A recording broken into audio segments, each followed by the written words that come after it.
बिस्मिल्लाहिर्रहमानिर्रहीम। Dear students, आज एक नए सवाल के साथ, और आज का जो सवाल है वो एमसीक्यू नहीं है, वो एक एमटीक्यू है। तो एफएफए की हम रिकॉर्डिंग कर रहे हैं, F3 विच इज F3 या विच वाज F3, अब नाउ एफएफए। हमने पढ़ा था कि एफएफए के अंदर हमारे पास दो एमटीक्यूज आते हैं और एक एमटीक्यू मस्ट कंसोलिडेशन से होता है। तो ये जो आज हम एमटीक्यू करने लगे हैं, तो ये उसी टॉपिक, उसी कंसोलिडेशन से रिलेटेड है। और चलते हैं क्वेश्चन की तरफ। और अगर आपने कंसोलिडेशन का टॉपिक अभी तक नहीं किया तो आप प्लेलिस्ट F3 की प्लेलिस्ट से देख सकते हैं। तो चलते हैं क्वेश्चन की तरफ। बैकग्राउंड आपके सामने आ रहा है। कहता है सेवरल ईयर अगो पी को acquired 70% of the ordinary share capital of Esco. P ने एस के 70% शेयर्स खरीदे। The statement of profit and loss of the two companies for the year ended 31st December 20x9 are as follows. Revenues P plus S, cost, gross profits, operating expenses, interest received, profit before tax, income tax expense, profit for the year। तो आप याद रखें कि जब ये बहुत आसान सवाल था इसलिए क्योंकि प्रॉफिट एंड लॉस था। तो प्रॉफिट एंड लॉस में हम पहली चीज मैंने जो आपको बताई थी ड्यूरिंग लेक्चर भी, कि आपने देखना है क्या मिड ईयर एक्विजिशन तो नहीं। तो स्टार्ट ही कहां से हो रहा है, क्वेश्चन कहां से स्टार्ट हो रहा है, सेवरल ईयर्स अगो। ये पुरानी बात है, ड्यूरिंग द ईयर इस सब्सिडरी को एक्वायर नहीं किया गया। तो इसका मतलब क्या है, जब कंसोलिडेट करेंगे तो टाइम फ्रैक्शन अप्लाई नहीं होगी, टाइम फ्रैक्शन अप्लाई नहीं होगी। ये फर्स्ट पॉइंट था जब भी आपके पास statement of profit and loss आए, जो आपने देखना था। चलते हैं नेक्स्ट, क्या कहता है जी। कहता है additional information. During the year ended 31st December 20x9, PICO sold goods to ESCO for $180,000. 60% of the goods remain in S inventory at the year end. PICO makes a 20% markup on cost. तो अब देखें इस पूरे सवाल में हमें जो additional information दी गई है, उसने क्या कहा कि P ने कुछ गुड्स, पेरेंट ने किसको गुड्स सेल किए, सब्सिडरी को। पेरेंट ने किसको चीजें सेल की हैं, सब्सिडरी को। इसमें से अनरियलाइज्ड प्रॉफिट कितना है। तो आपको याद होगा कि हम अनरियलाइज्ड प्रॉफिट कैसे कैलकुलेट करते हैं। अनरियलाइज्ड प्रॉफिट के लिए ये प्रॉफिट का वो हिस्सा होता है जो होल्ड किया हो, जो क्या हो, होल्ड किया हो। तो पहले प्रॉफिट देख लेते हैं, उठा लें कैलकुलेटर। आपके पास क्या है, $180,000 सेल्स है, मार्कअप है। मार्कअप के केस में सेल्स कितने परसेंट होंगी, 120%। तो 180,000 डिवाइडेड बाय 120 मल्टीप्लाई बाय 20, तो 30,000 is the profit. 30,000 is the profit, not pulp. 30,000 क्या है, प्रॉफिट है। पर्प क्या है, कहते हैं जी 60% रिमेन्ड इन इन्वेंट्री। तो इस 30,000 का 60% विच इज 18,000। तो अब देखो, ऐसा नहीं हो सकता कि आगे जो भी टास्क हो उसमें हमें ये पर्प ना फाइंड करना। तो हमें एक बात पता चल गई इस डाटा से, जो अभी तक मैंने टास्क पढ़ी है, कि हमें प्रॉफिट एंड लॉस गिवन है, पेरेंट और सब्सिडी की statement of statement of profit and loss given है, और मिड ईयर एक्विजिशन नहीं है। पेरेंट ने सब्सिडी को चीजें बेची, 180,000 की बेची, जिसकी कॉस्ट 150,000 थी। प्रॉफिट कितना कमाया, 30,000 का प्रॉफिट कमाया। क्या ये सारा पर्प है, नहीं नहीं, सारा पर्प नहीं है। हमने पढ़ रखा है कि जो होल्ड किया हो, प्रॉफिट का वो एलिमेंट जो आपने होल्ड किया हुआ है, जो रिटेन किया हुआ है। ऐसा क्यों होता है, तो याद रखो, inventory should be made at lower of cost और एनआरवी। पेरेंट की इन्वेंट्री हो या सब्सिडरी की इन्वेंट्री हो, वो दोनों ऐड हो जानी है। तो अगर कॉस्ट से ज्यादा पे है तो वो कॉस्ट से ज्यादा पे जो एक्स्ट्रा है, वो एक्स्ट्रा क्या है, वो एक्स्ट्रा पर्प है, और उसको हम क्या करेंगे, अपनी इन्वेंट्री से माइनस करेंगे। और क्या करेंगे, कॉस्ट ऑफ सेल्स में ऐड करेंगे। कॉस्ट ऑफ सेल्स में क्या करेंगे, ऐड करेंगे। तो चलते हैं पहली ऑप्शन की तरफ। पहली रिक्वायरमेंट क्या है, कहता है select the correct options to complete the following sentence. By acquiring 70% Esco, PICO is dash with the voting power that enables PICO to have। तो देखो, PICO is the parent, P ने 70% लिया तो P क्या है, पेरेंट। पहले option में क्या आ गया, पेरेंट। दूसरे में क्या है, control over the operating and financial decisions of the company. तो दूसरे ऑप्शन में क्या आ रहा है? कंट्रोल।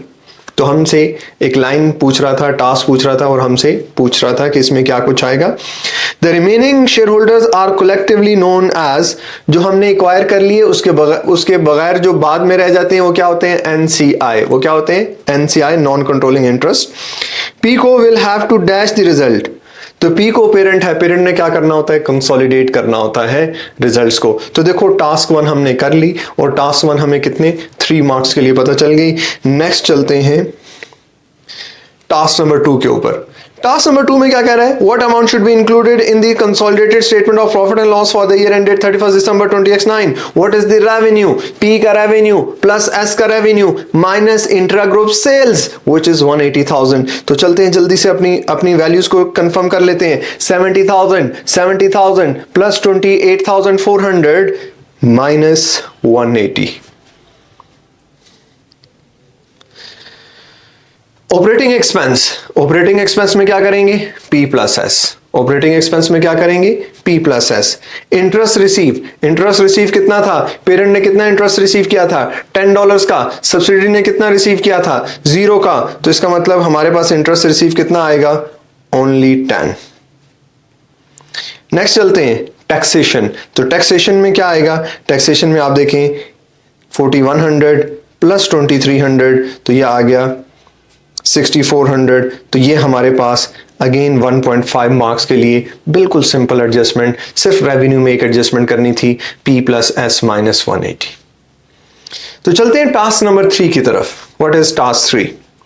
कहते हैं what formula would be used. यहां पे देखो वैल्यू नहीं पूछ रहा, अगेन आपके साथ बहुत आसानी का मामला है, आपके पास ऑप्शन दी गई हैं। कहता है what formula would be used to calculate each of the following amounts for inclusion in the statement of profit and loss. कहता है बताओ profit for the year attributable to NCI and owners of the parent क्या होगा। तो याद रखो total profit में से जब एनसीआई का माइनस कर लेते हैं तो वो किसको मिलेगा? वो ओनर को मिलेगा। और एनसीआई किस तरह फाइंड करेंगे? एनसीआई का फार्मूला क्या है? तो एनसीआई का फार्मूला क्या है? Subsidiaries profit after tax into 30%, क्योंकि एनसीआई की परसेंटेज कितनी है? 30% है। तो इसका मतलब total profit for the year minus NCI is equal to profit attributable to share holders. तो आपके पास डिफरेंट ऑप्शंस होंगी, मैंने आपको जो है करेक्ट ऑप्शन बता दी। करेक्ट ऑप्शन क्या है?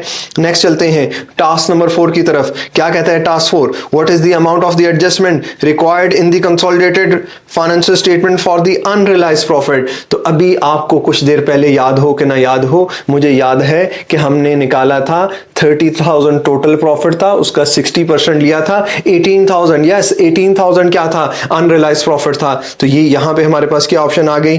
18,000 की ऑप्शन आ गई। Next complete the following statements. The adjustment for unrealised profit require the unrealised profit to be. Unrealised profit को हम क्या करते हैं? कॉस्ट ऑफ सेल्स में ऐड करते हैं और प्रॉफिट से कॉस्ट ऑफ सेल्स में ऐड करते हैं और इन्वेंट्री से माइनस करते हैं। ठीक है। इन पीस को statement of profit and loss the NCI interest would be allocated dash of this adjustment. कहता है बताओ इसका फर्क एनसीआई पे क्या पड़ेगा? एनसीआई के ऊपर इसका कोई फर्क नहीं पड़ेगा। क्यों नहीं पड़ेगा? अगर सब्सिडरी सेलर होता तो हम सब्सिडरी प्रॉफिट आफ्टर टैक्स में पहले पर प्लस करते, फिर सब्सिडरी की परसेंटेज अप्लाई करते। तो यहां पे आपके पास एग्जाम में ऑप्शंस गिवन होंगी, आपने उन ऑप्शंस को बहुत ध्यान से पढ़ना है। अब लास्ट टास्क 6 की तरफ चलते हैं। Task 6 for 3 marks. तो क्या कहता था? कहता है PCo is also interested in making an investment in TCo but is unsure of what form this investment should take. The ordinary shares in TCO carry out 1 vote each and there are no other voting rights. How will each of the following proposal be accounted for within the group accounts? Subsidiary, associate and investment. Purchase of 50% of the preference shares and 30% of the ordinary shares, which gives a significant influence over TCO's financing and operating policies. तो देखो आपने 50% preference shares का खरीदा है, preference shares के खरीदने पे आपके पास ओनरशिप नहीं आती। आपने 30% ऑर्डिनरी शेयर्स खरीदे हैं जिसकी वजह से सिग्निफिकेंट इन्फ्लुएंस आया है। और अगर सिग्निफिकेंट इन्फ्लुएंस हो तो क्या होता है? एसोसिएट होती है। क्या होता है, एसोसिएट होती है। सेकंड पॉइंट पे चलते हैं, कहता है purchase of more than 50% of the ordinary share capital is your subsidiary. Next, purchase of more than 50% of preference share capital, it's an investment. हम प्रेफरेंस शेयर्स खरीदने पे सब्सिडरी नहीं बनती, ऑर्डिनरी शेयर्स पे खरीदने पे सब्सिडरी बनती है। नेक्स्ट कहता है purchase of more than 50% of the preference share capital and capital, again this is investment. Purchase of 30% of the ordinary shares which gives control over TINSCO financing and operating policy by virtue of an agreement, this is subsidiary। देखिए बेशक कम shares खरीदे हैं, control आ गया। जब control आपके पास है, किसी भी चीज का कंट्रोल आपके पास है, तो वो चीज आपके लिए क्या है, वो आपकी सब्सिडरी है। लास्ट देखते हैं क्या कहता है, purchase of 30% of ordinary shares which gives a significant influence, और सिग्निफिकेंट इन्फ्लुएंस होगा तो वो आपके लिए क्या है, एसोसिएट है। तो देखा आज के सवाल में एक एमटीक्यू हमने अटेम्प्ट किया और उसके अंदर हमें 6 टास्क दी गई थी। आपके जो नॉलेज उसने चेक किया, प्रॉफिट एंड लॉस से जो उसने चीज पूछी थी वो जस्ट 1.5 मार्क्स की थी, बट बाकी उसने जो नॉलेज आपका देखा, लास्ट 3 मार्क्स जो थे वो जस्ट ये देखा कि कंट्रोल कब आता है, सब्सिडरी, एसोसिएट और इन्वेस्टमेंट, सिंपल इन्वेस्टमेंट में क्या फर्क है। और इसी तरह आपसे पर्प की कैलकुलेशन कराई गई, इसी तरह आपसे फार्मूला पूछा गया कि बताओ डिफरेंस क्या है, किसमें एनसीआई क्या क्या फार्मूला होगा, और वो प्रॉफिट कौन सा है जो किसको मिलेगा, पेरेंट को कौन सा फार्मूला कौन सा प्रॉफिट मिलेगा। तो इसके आपसे फार्मूलाज पूछे गए। तो उम्मीद है कि अब आप ये क्वेश्चन अच्छे से सॉल्व भी कर लेंगे और आपने समझ भी लिया होगा। इंशाल्लाह नेक्स्ट वीडियो में नए एमटीक्यूज के साथ दोबारा मुलाकात होगी। तब तक के लिए अस्सलाम वालेकुम वरहमतुल्लाह।